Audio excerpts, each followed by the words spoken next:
According to the National Center on Family Homelessness, over 1.6 million children in the United States don't have a place to call home. Here to discuss the impact of this problem and what's being done to help these kids find a home is this hour's newsmaker, Mark Nelson from the Madison Youth Ranch. Nice to have you here. Thank you so much. Now, the Madison Youth Ranch is what we'll talk about in a little bit because that's really the new facility that you guys want to do. But this started way back in 1908 with the Florida United Methodist Children's Home. It was a vision then, but it sort of had to grow with the changing problem, hadn't it? Definitely it did. 105 years ago, we were serving a very different population that we're serving today. The kids we welcome on campus have many different issues that are more severe. And we are able to reach those kids with the tools necessary and the counseling and the therapy necessary to help them succeed in life. You take kids from 7 to 17. The problems of a 7-year-old have to be remarkably different than the problem of a 17-year-old. How do you guys handle that, the differences that exist there? Sure, we have a great staff that really works with these kids from 7 to 17 and beyond. And when they're 7, 8, 9, we're really focused on their emotions as well as we're focused on their academics and making sure that they succeed in school. And then when they get up to high school and beyond, we are looking at more of life skills and training them about how to live in the real world that they're going to be moving into.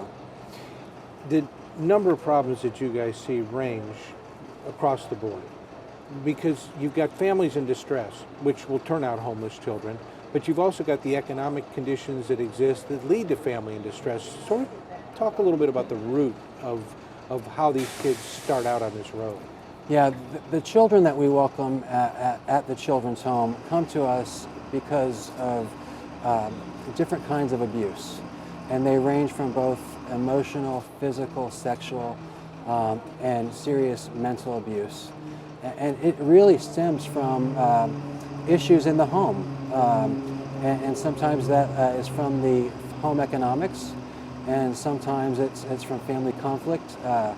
And we just receive all children that are facing those issues. And these numbers are growing at an alarming rate. Just 6 or 7 years ago, it was about 45,000 kids. Now it's almost 70,000 kids. That's a pretty exponential move in numbers. Yeah, definitely. And at our 100-year anniversary in 2008, we decided that we wanted to serve more children in more places in more ways because of that growing number. And that is why we are moving to expand our ministry to North Florida. Well, Matt, you got your wish. Yes. You got more kids. The Youth Ranch is expected to be open when? We are expecting the Youth Ranch to be open sometime in the summer of 2014. That's an aggressive goal. Yes, it is.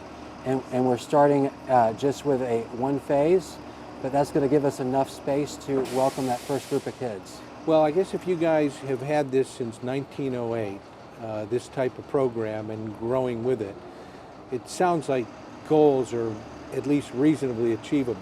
Yes. Despite the significant number of kids. We wish you the very best. Thank you so much. Thank you, Mark, for being with us. Thank you. That's what we're doing with homeless youth in North Florida, a brand new program, a remarkable one. That's also Newsmakers. Take care. I'm Gary Orton.